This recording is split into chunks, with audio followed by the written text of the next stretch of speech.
जय हिंद मेरे सभी प्यारे विद्यार्थियों को, मैं राहुल एक बार फिर से आप सभी का स्टडी आगे में स्वागत करता हूँ। और आज हम करने वाले हैं मिक्सचर और एलिगेशन, और आज बहुत ही बेहतरीन क्वेश्चंस करेंगे और पूरे कॉन्सेप्ट को क्लियर करके आगे चलेंगे। ठीक है, बहुत सारी चीज़ें आपको आज सीखने को मिलेंगी, पर उससे पहले एक बार चैनल को सब्सक्राइब कर लीजिए, शेयर कर दीजिए, वीडियो को ज़्यादा से ज़्यादा दोस्तों में फैला दीजिए और लाइक कर दीजिए। और शेयर करने का ये फ़ायदा है कि बहुत सारे दोस्तों को नई नई चीज़ें सीखने को मिलेंगी।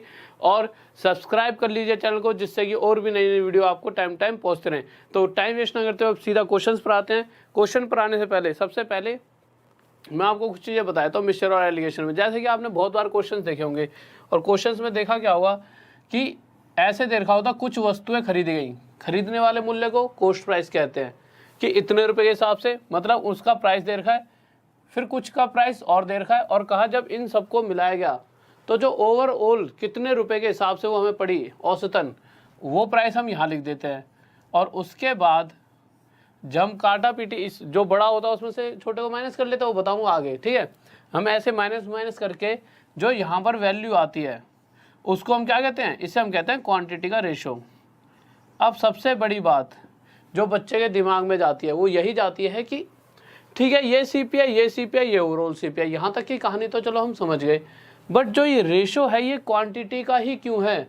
क्वांटिटी के अलावा प्रॉफिट का रेशो भी तो हो सकता था ये, और प्रॉफिट के अलावा किसी और चीज़ का एसपी का रेशो क्यों नहीं है? मतलब दिमाग में तो बात जानी चाहिए ना कि ये क्वांटिटी का रेशो ही क्यों है। तो पहले इन बातों को समझते हैं कि यहाँ पर रेशो जो है क्वांटिटी का ही क्यों बनेगा। अगर इस कंडीशन में अगर स्पीड दे रखी है, फिर स्पीड की कुछ दूरी इस स्पीड से, कुछ दूरी इस स्पीड से, और ओवरऑल औसतन स्पीड ये रही पूरी दूरी तय करने की, पूरी डिस्टेंस। और जब इसका निकालते हैं तो इसका रेशो निकल के आता है टाइम का, तो टाइम का ही क्यों निकल कर आता है, डिस्टेंस का क्यों नहीं। इसी तरह से अगर हम प्रॉफिट परसेंट लेते हैं यहाँ पर, और यहाँ पे भी प्रॉफिट परसेंट, और ये ओवरऑल प्रॉफिट परसेंट, तो जहाँ पर जो रेशो निकल कर आता है वो हमारा सीपी का निकल के आता है। तो आज ये चीज़ें सीखेंगे कि ये रेशो यहाँ पर इन्हीं का ही क्यों आता है। और अगर हम भूल गए, भाई ये तो 3-4 दे रखे हैं, ऐसे और भी होते हैं, और कभी हम भूल गए गलती से पेपर के अंदर कि यहाँ पर रेशो किसका आएगा, तो फिर हम कैसे पता लगाएंगे किस चीज़ का रेशो आना चाहिए। तो चीज़ें देखते हैं, उसके बाद हमारे को रटने की कोई ज़रूरत नहीं, हम चीज़ों को समझेंगे। तो समझना कैसे देखते हैं, तो एक बार इसे मिटा देता हूँ।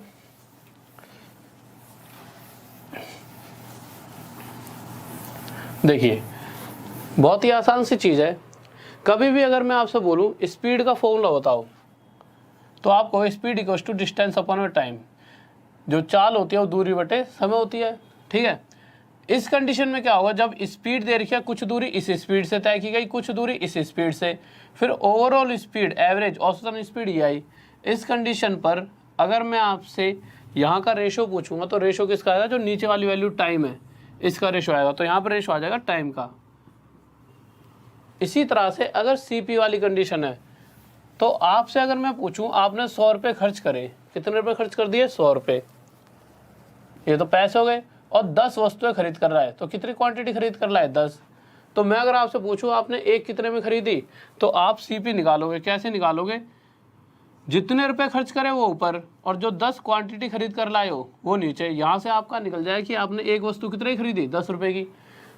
तो मैंने क्या बताया था कि अगर मुझे सीपी निकालना है तो यहाँ पर नीचे क्या रखना पड़ा, क्वांटिटी। तो इसीलिए अगर मुझे सीपी दे रखा है कुछ वस्तुओं का और कुछ अलग वस्तुओं का, कुछ और सीपी है भाई, कुछ वस्तुएं इस इतने रुपए के हिसाब से खरीद कर लाया, कुछ वस्तुएं इतने रुपए के हिसाब से, बट जब सभी को मिलाया तो औसतन मुझे इतने रुपए की पड़ गई, तो यहाँ पे सीपी। बट जब मैंने रेशो निकाला तो रेशो किसका आएगा, नीचे वाली का। नीचे क्या रखा था हमने, क्वांटिटी, तो इस कंडीशन में यहाँ पर रेशो आएगा क्वांटिटी का। इसीलिए हमेशा यहाँ पर जो रेशो आता है, जब हमें सीपी और सीपी दे रखा होता है तो क्वांटिटी का रेशो आता है। अगर मैं आपसे बात करता हूँ किसकी, प्रॉफिट परसेंट की, तो प्रॉफिट परसेंट हो चाहे लॉस परसेंट हो, इन दोनों कंडीशन में जब भी अगर हम प्रॉफिट परसेंट निकालते हैं, लॉस परसेंट निकालते हैं, नीचे क्या रखते हैं, तो आप कहोगे सर नीचे रखते हैं सीपी। रखते ही रखते भाई, चाहे हानि प्रतिशत हो चाहे लाभ प्रतिशत हो, हमेशा खरीदने वाले मूल्य पर निकलता है लॉस और प्रॉफिट परसेंट। इसीलिए जब भी अगर क्वेश्चन में प्रॉफिट परसेंट दे रखा है, ठीक है, और इधर प्रॉफिट परसेंट दे रखा है, और इधर ओवरऑल प्रॉफिट परसेंट, तो जो यहाँ पर रेशो आने वाला है वो किसका आएगा, सीपी का। अब कभी कभी क्या होता है, यहाँ पे प्रॉफिट की जाए क्या होता है, लॉस परसेंट, चाहे दोनों तरफ लॉस परसेंट हो और यहाँ पे लॉस परसेंट हो, जब भी रेशो किसका आएगा, सीपी का। ठीक है, थोड़ा सा इधर देख लेते हैं। अगर दोनों तरफ प्रॉफिट परसेंट है, एक सेकंड रुकिए, और यहाँ ओवरऑल प्रॉफिट परसेंट है, तो जो रेशो बनेगा वो किसका बनेगा, सीपी का, क्योंकि प्रॉफिट परसेंट निकालने के लिए नीचे किसे रख रहे हैं, सीपी को, तो यहाँ रख देंगे हम सीपी। बट अगर दोनों तरफ लॉस है और यहाँ ओवरऑल लॉस, तब भी रेशो किसका आएगा, सीपी का ही आएगा। और इसी तरह से अगर एक प्रॉफिट और एक लॉस है तब भी रेशो सीपी का ही बनेगा, ठीक है। तो अब कुछ क्वेश्चंस करके देखते हैं जिससे ये सारी चीज़ें हमारी क्लियर हो जाएंगी। तो सर पहला क्वेश्चन लगा दीजिए आप एक बार। तो पहला क्वेश्चन देखते हैं क्या करा है। तो पहला क्वेश्चन आपके सामने आ चुका है, मार्कर ये वाला। तो जल्दी से देखिए पहला क्वेश्चन क्या है, बहुत ही इजी सा है, थोड़ी स्पीड में पढ़ाता हूँ। तो देखिए पहला क्वेश्चन क्या कर रहा है। तो पहले क्वेश्चन में क्या दे रखा है, कह रहा है कि 20 रुपए किलो वाले चावलों को in what ratio should wheat of price 20 rupees पर केजी, हाँ ठीक है, be mixed with wheat of price 30 rupees पर केजी। अगर खरीदने वाले दोनों के प्राइस दे रखे हैं, कह रहा है एक तो है 20 रुपए किलो वाले और कुछ हैं कितने रुपए किलो वाले, 30 रुपए किलो वाले, और इनको जब मिक्स करके हमने देखा कि कहीं ना कहीं ओवरऑल हमें कितने रुपए के पड़े, तो ये हमें पड़ गए 24 रुपए के। तो क्वेश्चन पूछना चाहता है कि 20 रुपए किलो वाले जो हैं और जो 30 रुपए किलो वाले हैं ये किस अनुपात में मिलाए गए। तो हमें पता है क्वांटिटी का रेशो निकालने के लिए भाई इस तरह से निकाल सकते हैं, ये सीपी दे रखा है, ये सीपी और ये ओवरऑल सीपी। अगर 20 और 24, अब अच्छा माइनस कैसे करते हैं, माइनस तो करना है हर बार, पर करना कैसे है, इन दोनों में से जो बड़ा है, बड़ा कौन सा है 24 में से 20 का यहाँ पे आ गया 4, इन दोनों में से कौन सा बड़ा है 30 में से 24 जाए, यहाँ पर कितना जाए 6। अब जब रेशो निकालेंगे तो रेशो आ जाएगा हमारा 3:2 और यही क्या आ जाएगा हमारा आंसर। नेक्स्ट क्वेश्चन पर चलते हैं सर, नेक्स्ट क्वेश्चन चला दिया जल्दी से। तो अगला क्वेश्चन देखते हैं सेकंड। तो सेकंड क्वेश्चन देखते हैं क्या करा है, ठीक है, कोई दिक्कत जल्दी से बताइए, समझ आ गया। वैसे सही बच्चों आंसर भी आ चुका है, बहुत बेहतरीन, शाबाश गजब, आसान सा क्वेश्चन था और वैसे भी आप सब होशियार हो, ठीक है। तो क्वेश्चन देखते हैं नेक्स्ट क्या करा है। तो नेक्स्ट क्वेश्चन लग चुका है आपके सामने, ठीक है। तो देखिए अगले क्वेश्चन को पढ़ा तो उसमें क्या लिखा हुआ है, इस बार दे रखा है प्राइस, इस बार दूध के साथ पानी को मिलाया गया है।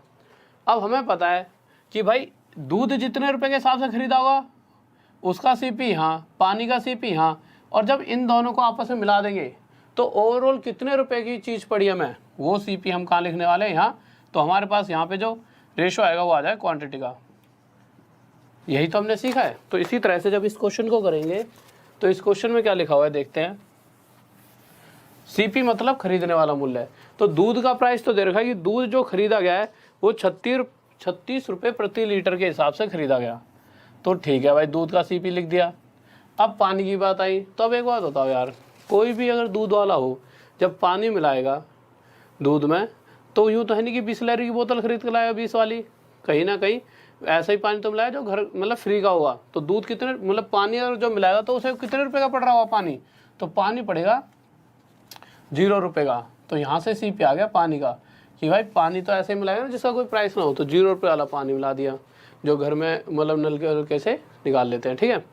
उसके बाद ओवरऑल जो सीपी पड़ रहा है वो पड़ रहा है 24 रुपये, तो वो हमने यहाँ पर लिख दिया 24 पड़ रहा है, सॉरी 28।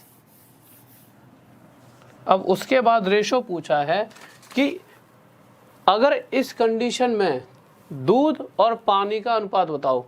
तो ये तो था भाई मिल्क और ये क्या हमारा वाटर। हमने क्या बताया था, जो बड़ा हो उसमें छोटे वाले को माइनस करते हैं, तो जब इसमें से इसे हटाएंगे तो यहाँ पे आएगा 8, और जब 28 में से 0 घटाएंगे यहाँ पे आ जाएगा 28, और रेशो निकालने का मतलब है 4 से काट दें 7 पे और 4 2 8, तो 7:2 ये हमारा क्या आ जाएगा आंसर, ठीक है। किसी बच्चों डाउट जल्दी से बताओ। हाँ भाई कोई दिक्कत नहीं है, बहुत बेहतरीन, बहुत बढ़िया, सही बच्चों का बहुत से बच्चों आंसर भी आ गया, गजब, बहुत बढ़िया, शाबाश, ठीक है, बहुत बेहतरीन। तो नेक्स्ट क्वेश्चन पर चले। तो नेक्स्ट क्वेश्चन देखते हैं क्या कर रहा है और चीज़ें आपको समझ आ रही होंगी। तो नेक्स्ट क्वेश्चन देखते हैं इस बार, और धीरे धीरे लेवल भी अप कर देंगे। ये शुरुआत के 1-2 क्वेश्चन हैं, ठीक है, इसी के हिसाब से चीज़ें चलेंगी, तभी जाके चीज़ें आपको समझ भी आएंगी। तो अगले क्वेश्चन पर आए, तो अगले क्वेश्चन में क्या आगे आ गया है, क्वेश्चन कह रहा है हमारा इस बार 10 रुपये प्रति लीटर की दर वाले दूध के साथ इस बार जो मिल्क का प्राइस है वो कितना है 10, और अभी भी पानी मिला रहे हैं, पानी कितने रुपए का हुआ 0 रुपये का, और ऐसा करने के बाद ओवरऑल 5.50 रुपये का ये हमें पड़ गया। तो अभी भी रेशो पूछा है तो हमें पता है इसमें से इसे घटाएंगे 4.50 और इसमें से इसे घटाएंगे इसमें से इसे, तो ये आ जाएगा 5.50। और दूसरी बात, मिल्क के नीचे मिल्क की क्वांटिटी आती है और वाटर के नीचे वाटर की क्वांटिटी हमेशा, ठीक है, कि अगर मिल्क का इतना हिस्सा तो पानी का इतना हिस्सा मिलाया गया होगा। पॉइंट है, पॉइंट हटा देंगे, 0 से 0 काटेंगे, 5 से 11 पे और 5 से 9 पर, और 11:9 ये हमारा क्या हो जाएगा आंसर, कि इस अनुपात में दूध और पानी को मिलाया जाएगा। ठीक है, नेक्स्ट क्वेश्चन की तरफ आए। तो नेक्स्ट क्वेश्चन आइए सर, तो फोर्थ क्वेश्चन देखते हैं क्या कह रहा है। तो फोर्थ क्वेश्चन पर आते हैं, किसी बच्चों को कोई दिक्कत तो नहीं है? बहुत बेहतरीन भाई, बहुत बढ़िया, शाबाश, आ गया आंसर सभी का, बहुत बढ़िया, बहुत से बच्चों का आंसर आया था। और किसी अगर कोई बच्चा, वैसे तो आसान आसान क्वेश्चन चल रहे हैं, मुझे लगता है मैक्सिमम सभी बच्चों स्क्रीनशॉट लेना, किसी सभी का आंसर आ जाता होगा, बट अगर किसी का कोई दिक्कत बनती है कभी भी तो कोशिश करा करो, क्वेश्चन को तो ढंग से पढ़ ही लिया करो। तो अगले क्वेश्चन पर आते हैं, क्या कह रहा है। तो हम अगले क्वेश्चन पर आए। क्वेश्चन कह रहा है, एक व्यक्ति के पास 25 रुपये प्रति लीटर का रसायन होता है, उसमें पानी को किस अनुपात में मिलाएं। तो अभी तक हमें पता चल चुका है, कोई भी चीज़ के अंदर अगर पानी मिला रहे हैं तो पानी का रेट 0 ही होगा। इस कंडीशन में अब देखो, जो रसायन है, जो केमिकल है, वो इस रेट में खरीदा है, तो केमिकल का प्राइस ये हो गया खरीदने वाला CP, और वाटर का प्राइस ये हो गया खरीदने वाला, मतलब जितने का हमें पड़ रहा होगा। उसके बाद हमें पता है यहाँ पर CP होता है, ये CP होता है, तो यहाँ पर क्या लिखते थे हम CP, कॉस्ट प्राइस। पर इस क्वेश्चन के अंदर इसको मिक्स करने के बाद ओवरऑल एवरेज औसतन जो हमारे को खरीदने वाला मूल्य है वो नहीं बताया गया है, हमें सीधा डायरेक्ट बेचने वाला मूल्य बता दिया गया है कि उसने उन्हें मिक्स करा और कितने रुपए में बेच दिया, 20 रुपये के हिसाब से बेच दिया। अब अगर हमारे को SP दे रखा है, बेचने वाला मूल्य है, तो हम CP निकाल सकते हैं कॉस्ट प्राइस आसानी से। कैसे? तो SP हमें बेचने वाला मूल्य कितना दे रखा है 20, और साथ में हमें प्रॉफिट परसेंट दे रखा है 25%, कि यहाँ पर हमें 25% का प्रॉफिट हो रहा है। किस कंडीशन में सर, क्वेश्चन थोड़ा इधर उधर कर दो, जिस कंडीशन में हम उसको 20 रुपये में बेच रहे हैं। 25% का मतलब होता क्या है 1/4, और हमें पता है नीचे वाला मूल्य क्या होता है, नीचे वाली ये जो प्राइस लिखा हुआ है ये क्या है, इसे हम हमेशा खरीदने वाला मूल्य मानते हैं। क्यों? क्योंकि प्रॉफिट परसेंट हो चाहे लॉस परसेंट हो, हमेशा CP पर निकालते हैं। तो ये तो हो गया CP, और ऊपर क्या रखते हैं, जो भी प्रॉफिट या लॉस हो रहा है। अगर 4 खरीदी, एक का प्रॉफिट और बेचें, कितने बेच देंगे 5 में, पर क्वेश्चन कर रहा है 5 में नहीं बेचे, कितने बेच रहे हैं 20 में, कितने गुना ज़्यादा 4। तो इसी तरह से उस वस्तु को भी हमने 4 गुना ज़्यादा 16 रुपये में ख़रीदा होगा, मतलब कहीं ना कहीं वो ओवरऑल हमें 16 में पड़ी होगी। तो यहाँ पर जो CP बनेगा वो आ जाएगा 16। तो कभी कभी अगर हमें नहीं दिया गया होगा CP, तो इस तरह से हमें निकालना भी पड़ेगा, हमें मतलब SP से CP पर आना पड़ेगा। अब क्या करेंगे, अब बस फिर तो कोई बात ही नहीं रही, इसमें से इसे माइनस कर देंगे, 9 आ गया, इसमें से इसे माइनस कर देंगे, कितना आ गया 16, और यही हमारा आंसर हो गया 16:9, 16:9। नेक्स्ट क्वेश्चन पर चले, चीज़ें समझ आ रही है, कोई डाउट तो नहीं किसी को? चलो नेक्स्ट क्वेश्चन देखिए, जल्दी से बताइए किसी को कोई डाउट। हाँ भाई, कोई दिक्कत? कोई दिक्कत नहीं है, और बहुत बच्चों का आंसर भी आ चुका है, बहुत बेहतरीन, गजब, शाबाश, बहुत बढ़िया। तो नेक्स्ट क्वेश्चन देखते हैं हमारा क्या कर रहा है। तो हम 5th क्वेश्चन पर आ गए। धीरे धीरे लेवल भी अभी आपका टफ होने वाला है, थोड़ा सा धीरे धीरे ऐसे क्वेश्चन भी आएंगे कि हाँ, जहाँ पर आपको पक्का दिक्कत आएगी। जिसने पहली बार पढ़ा है उसको तो सारी चीज़ें बिल्कुल ही नहीं लग रही होंगी और जिसने चीज़ों को पहले पढ़ लिया है उसको चीज़ें थोड़ी सी आसान लग रही होंगी। तो नेक्स्ट क्वेश्चन पर देखते हैं। तो अगला क्वेश्चन कह रहा है कि 16 रुपये प्रति किलोग्राम के गेहूं को, तो मैंने क्या कहा था, जो भी प्राइस है, जो वीट का प्राइस दे रखा है, कुछ तो 16 रुपये वाले हैं, उसके बाद 16 रुपये वाले जो गेहूं हैं उन्हें 26 रुपये वाले, तो 26 रुपये वाले कितने किलो हैं 24। हमें पता है क्वांटिटी हमेशा नीचे आती है, तो 24 नीचे रख दिया। इसकी तो कोई क्वांटिटी दे रखी, इसके जगह हमने क्या रख दिया x मिलाया गया, जिससे कि मिश्रण का लागत मूल्य 20 रुपये हो गया, और लागत मूल्य मतलब ओवरऑल 20 रुपये के ये हमें पड़ गए। दो मैंने आपको क्या समझाया था, करना क्या हर बार 16 रुपये के हिसाब से जो खरीदे, दो प्राइस ओवरऑल प्राइस, बट इतने रुपए के हिसाब से जो खरीदे वो नीचे आएंगे, इसके क्वांटिटी हमेशा नीचे। इतने रुपए के हिसाब से जितने खरीदे उनकी क्वांटिटी नीचे, और ये जो प्राइस होता है ये होता है हमारा ओवरऑल प्राइस, ठीक है। तो ओवरऑल प्राइस हमने यहाँ पर रख दिया। अब हमें करना क्या है, अब जो बड़ा है उसमें से छोटे वाले को माइनस करें। तो 26 में से 20 गया तो यहाँ पर क्या आ जाएगा 4, इसको थोड़ा नीचे रख लो, ठीक है। और 20 में से 16 गया तो यहाँ पे कितना आ जाएगा 4, ये 6 आ जाएगा, सॉरी। अगर इस रेशो के हिसाब से देखा जाए तो 26 रुपये के हिसाब से जो खरीदे गए हैं वो कितने खरीदे थे 4 किलो, तो उस कंडीशन में 16 रुपये के हिसाब से कितने खरीदे गए थे 6 किलो। पर क्वेश्चन कह रहा है कि 4 नहीं खरीदे 24 किलो खरीदे। इस रेट पर कितने गुना ज़्यादा 6, तो इसी तरह से इस रेट पर भी 6 गुना ज़्यादा कितने किलो खरीदे गए होंगे 36 किलो। और यही हमारा क्या हो जाएगा आंसर। किसी को डाउट तो नहीं है, जल्दी से बताइए, कोई दिक्कत? बहुत बढ़िया, बहुत बढ़िया। कुछ बच्चों का आंसर भी आ चुका है, बहुत बढ़िया, बेहतरीन, शाबाश। तो नेक्स्ट क्वेश्चन पर चलते हैं, जल्दी से टाइम वेस्ट ना करते हुए। सर नेक्स्ट क्वेश्चन लगाइए। तो अब आप ये तो देख मतलब ये चीज़ें समझ आ गई हैं, जितने रुपए के हिसाब से खरीदे, प्राइस ओवरऑल प्राइस, इस प्राइस में कितना खरीदा है वो यहाँ पर, और इस प्राइस में कितना खरीदा है वो क्वांटिटी यहाँ पर। क्योंकि अभी थोड़ी देर पहले बताया था ये सीपी होगा तो ये क्वांटिटी का रेशो होगा। तो नेक्स्ट क्वेश्चन देखिए, 6th क्वेश्चन क्या कह रहा है हमारा। तो 6th क्वेश्चन पर आ गए।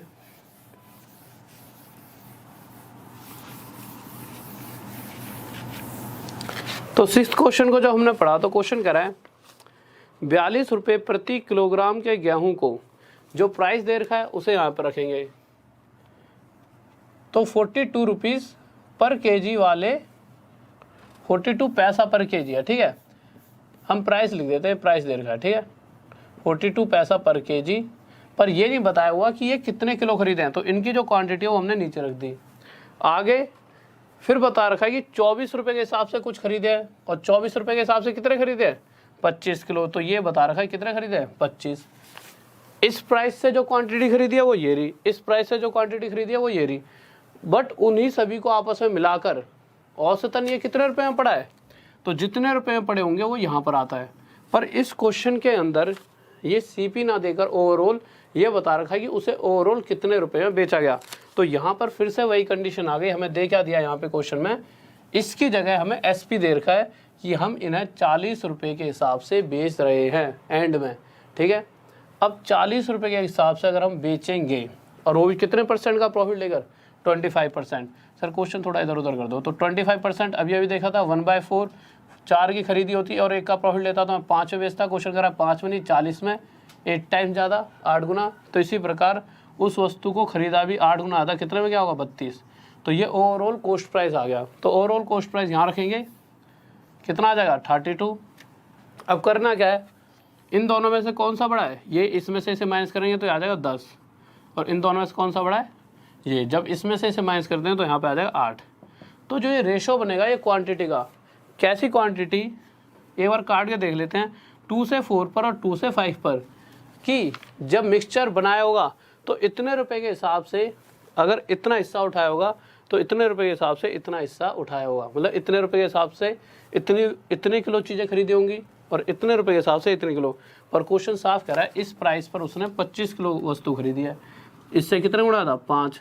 तो इसी तरह से इस प्राइस पर भी उसने 4 ना खरीद कर 5 गुना ज़्यादा 20 किलो मटेरियल खरीदा होगा। और ये हमारा क्या आ जाएगा आंसर। किसी को कोई दिक्कत तो नहीं है, आगे चले, चलो ठीक है। हाँ भाई जल्दी बताओ, किसी को कोई डाउट, कोई दिक्कत नहीं है, ठीक है। नेक्स्ट क्वेश्चन पर चलते हैं। तो नेक्स्ट क्वेश्चन लगाइए सर, तो जल्दी से नेक्स्ट क्वेश्चन, ठीक है। वैसे बहुत बढ़िया, सही, बहुत से बच्चे तो बहुत जल्दी आंसर देते हैं, ठीक है। ऐसा लगता है जैसे कि सारे क्वेश्चन, हाँ तुम भी देते हो जल्दी, बहुत ज़्यादा जल्दी आंसर, ठीक है। तो ऐसा लगता है जैसे कि पहले से ही चीज़ें तुमने बहुत ज़्यादा प्रैक्टिस कर रखी है। और कुछ बच्चों ने तो भाई पहले से जुड़े हुए हैं, तो ये चीज़ें तो मैंने पहले कहीं ना कहीं आपको पढ़ा भी रखी हैं।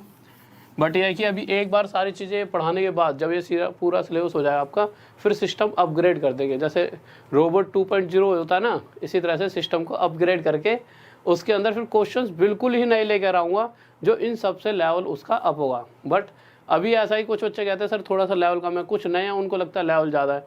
तो मैं अपने हिसाब से चला रहा हूँ अभी कि हाँ भाई एक लेवल, उस लेवल तक चीज़ें कंप्लीट हो जाएँ, ठीक है। फिर उसके बाद चीज़ों को अपग्रेड कर देंगे, ठीक है। तो देखते हैं अगले क्वेश्चन को। तो क्वेश्चन क्या कर रहा है,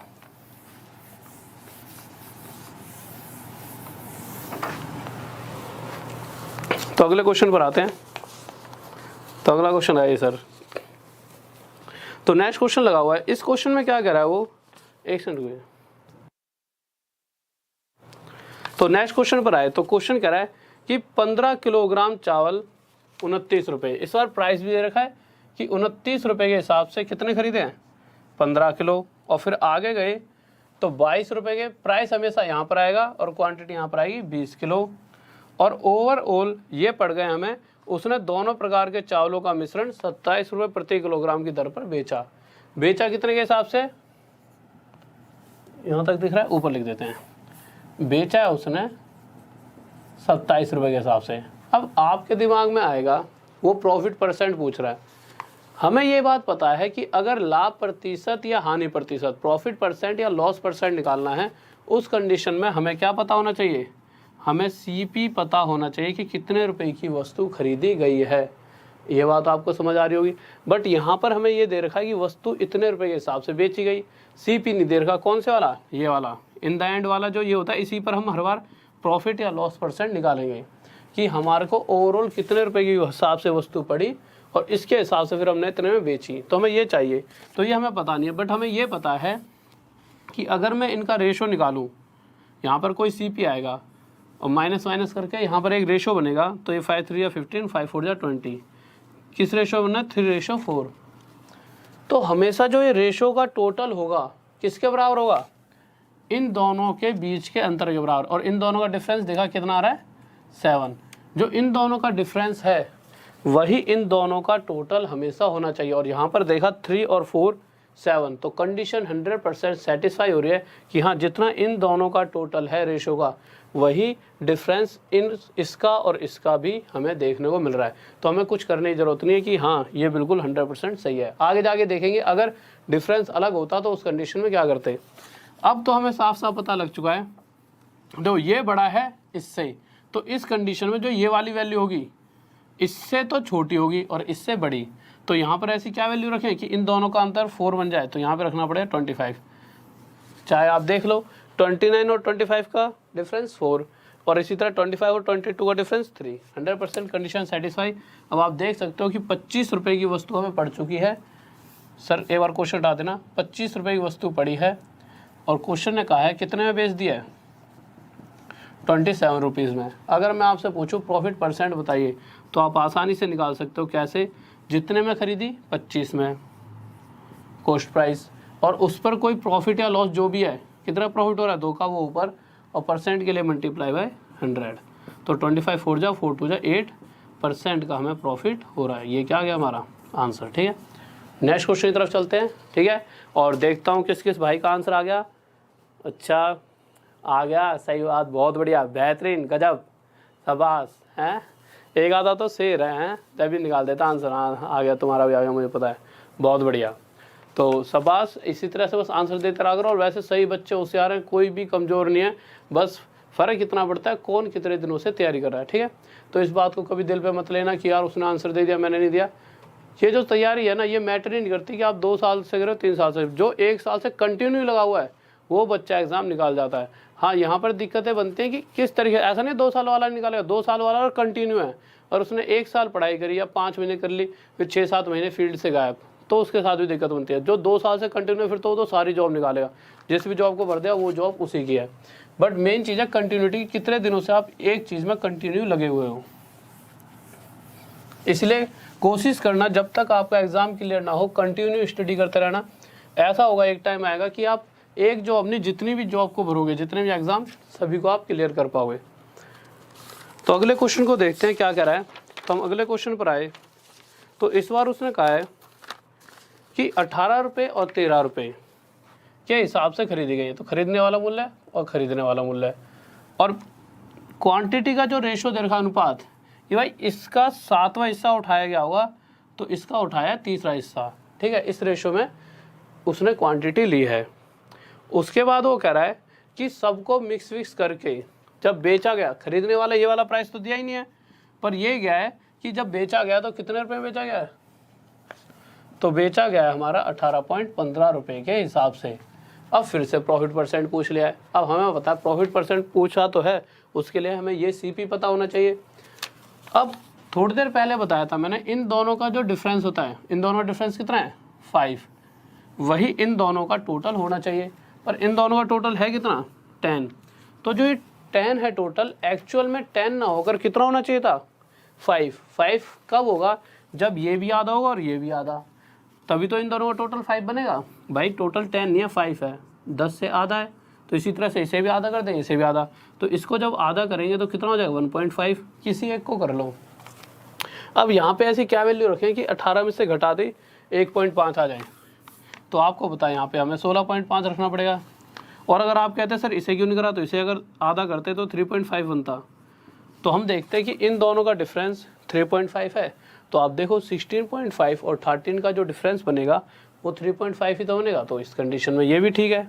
ओके, तो यहाँ तक तो चीज़ें क्लियर हो गई कि हाँ हमें सीपी पता लग चुका है 16.50 रुपये, ठीक है, 50 पैसे, 16 रुपये 50 पैसे हमारा क्या आ गया सीपी।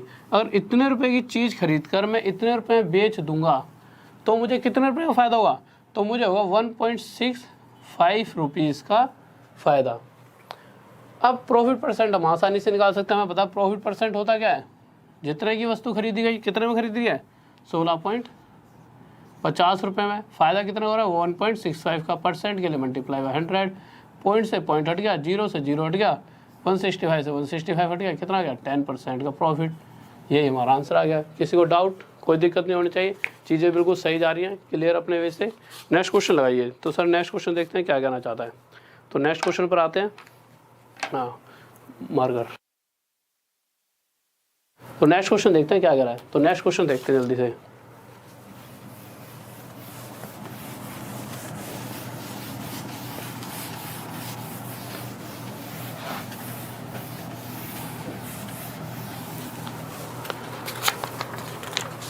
तो नेक्स्ट क्वेश्चन क्या कह रहा है हमारा, क्वेश्चन कह रहा है किसी दुकानदार ने 80 किलोग्राम चीनी 13.50 रुपये प्रति किलोग्राम भाव से खरीदी। ठीक है, तो ठीक है भाई लिख देते हैं जैसा ऐसा वो कह रहा है। तो उसने 80 किलोग्राम किस हिसाब से खरीदी है 13 पॉइंट, इसमें क्या दिक्कत हो रही है, हाँ तो 80 इसने क्या, फिर से दोबारा देख लेते हैं, मार्कर बीच में रुक गया था। क्या रहा है कि इस हिसाब से, किस हिसाब से 13.50 रुपये के हिसाब से उसने 80 खरीदी, तो क्वांटिटी लिख देंगे नीचे। फिर आगे गए तो 16 रुपये के हिसाब से इस प्राइस पर उसने कितना खरीदा है 120, तो ये लिख दिया हमने नीचे। और उसके बाद उसने कह रहा है कि जितनी भी, भाई इसके हिसाब से इतना खरीदा है, इसके हिसाब से इतना, और फिर जो भी प्राइस उसका कॉस्ट प्राइस पड़ा होगा, ओवरऑल जितने रुपए की वस्तु पड़ी होंगी उन्हें अगर वो 20% 20% प्रॉफिट लेकर बेचना चाहे तो कितने रुपए में बेच देगा। तो इस बार उसने हमसे क्या पूछ लिया है, एसपी पूछ लिया है, दिख रहा है साफ साफ, देखना एक बार। तो इस बार उसने हमसे एसपी पूछ लिया है।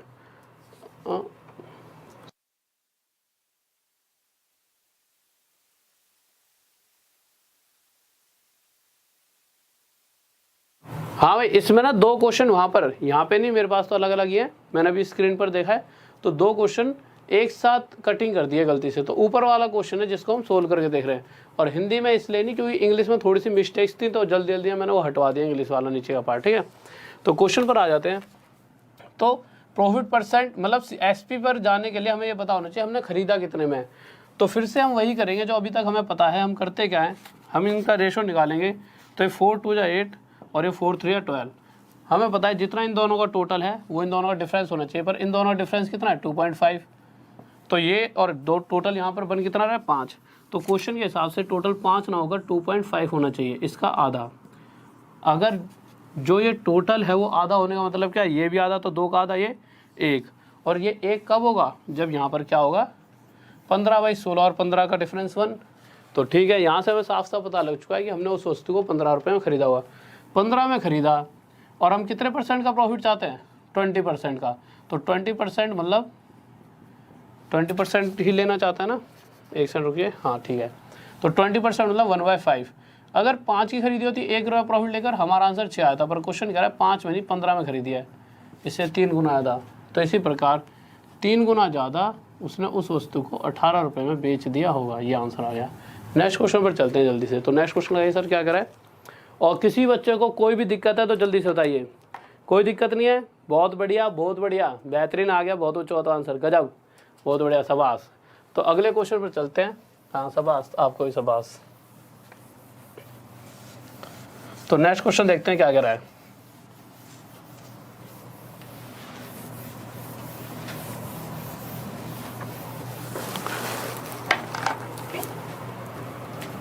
तो अगले क्वेश्चन पर आते हैं। एक सेकंड रुकिए,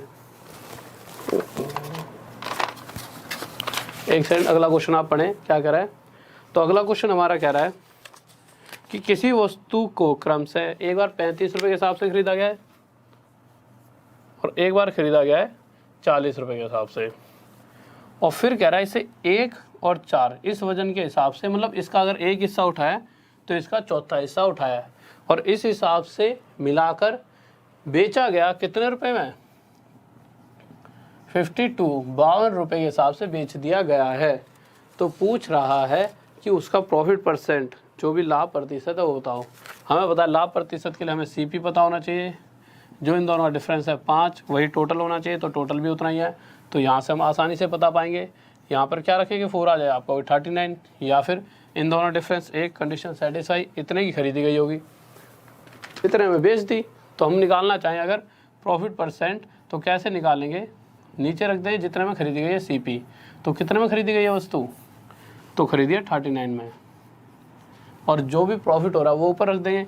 तो अगर इतने में बेच रहे होंगे तो हम कितना प्रॉफिट ले रहे हैं, 13 रुपये का निकाल लेते हैं। तो 13 से कितना हो जाएगा, 3 पर, और 1/3 प्रतिशत में कितना होता है, 33, सही 1/3%। और ये हमारा क्या आ जाएगा आंसर। किसी बच्चे को अब कोई दिक्कत नहीं होनी चाहिए। ओके, तो फिर जैसा कि मैंने बताया आपको कि मतलब चीज़ों को अपग्रेड करूँगा, एक बार उन चीज़ों को पढ़ा दूँ जो आपके टायर 1 तक के लिए बहुत ज़्यादा ज़रूरी होती हैं। ठीक है, टायर 1 तक, जैसे चाहे आपका NTPC हो गया, चाहे आपका किसी भी एग्ज़ाम का फर्स्ट लेवल तक के लिए चीज़ें सारी चल रही हैं, और शायद उससे अच्छी चल रही हैं। और इसके बाद जैसे आपके फर्स्ट लेवल तक के जब तक एग्ज़ाम भी नहीं होंगे, अभी तो पहला होगा, उसके बाद फिर से चीज़ें कराई जाएंगी, और जिसमें सिस्टम अपग्रेड का मतलब क्या है कि चीज़ों का एक लेवल अप कर दिया जाएगा और फिर कराई जाएंगी। क्योंकि उसका कोई फ़ायदा नहीं है कि मैं आपको चीज़ें वो पढ़ा दूँ जो हाल फिलहाल के जो एग्ज़ाम होने वाले हैं उनमें वो आए ना, उसकी वजह से टाइम इतना लग जाएगा कि आपका सिलेबस भी कवर नहीं हो पाएगा। तो चीज़ें वही करेंगे जिससे सिलेबस भी कवर हो जाए और मैक्सिमम से मैक्सिमम हम नंबर ले पाएँ, ज़्यादा से ज़्यादा, जैसे पूरे में से पूरे ही। फालतू की चीज़ें पढ़कर भी अभी कोई फ़ायदा नहीं है। एक बार वो पेपर क्लियर हो, फिर आगे इन्हीं चीज़ों को दोबारा कराऊंगा, एक एक पार्ट, जिसमें क्वेश्चन बहुत अच्छे होंगे। ठीक है, और किसी को अगर PDF की है तो PDF के लिए आप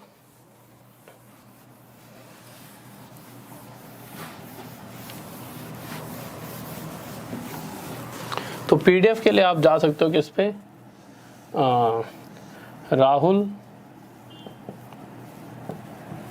देसवाल स्टडी IQ, इसके साथ आप ऑफिशियल लिखना। ठीक है, और भी हैं वैसे इसी नाम से, 9.5 से 10 से ज़्यादा, 10K से ज़्यादा सब्सक्राइबर्स हैं। इस वाले ही ग्रुप को ज्वाइन करना टेलीग्राम पर, यहाँ पर आपको डेली PDF मिल जाएगी। ठीक है, 10K से ज़्यादा सब्सक्राइबर्स है, बस उसी वाले को ज्वाइन करना। और भी बच्चों ने बनाया है, ठीक है, बट उसमें उन्होंने कुछ मतलब कि फेक है, वो थोड़ा फेक, मतलब कि जो चीज़ हम डालेंगे वो चीज़ वहाँ पर नहीं मिलेंगी। तो आपको यहाँ प्लेलिस्ट और PDF दोनों चीज़ें मिल जाएंगी, प्लेलिस्ट और PDF दोनों चीज़ें मिल जाएंगी। और साथ ही अगर आप बस इतना लिखोगे फेसबुक पर, तो यहाँ मेरी FB ID है, इस पर आप मुझे डाउट्स भेज सकते हो, डाउट। तो जब भी मैं डाउट सेशन चलाऊंगा तो आपके डाउट क्लियर करा दूँगा। तो ओके स्टूडेंट्स, तो ज़्यादा से ज़्यादा बच्चे वीडियो को शेयर करें, ज़्यादा से ज़्यादा बच्चों तक पहुँचाएं, दूर दूर तक। ठीक है, साथ में लाइक कर दीजिए और सब्सक्राइब कर ले चैनल को, जिससे कि आप और भी फ़ायदा उठा सकें। और फिर से वही, जय हिंद, जय भारत। जय हिंद मेरे सभी प्यारे विद्यार्थियों को मेरा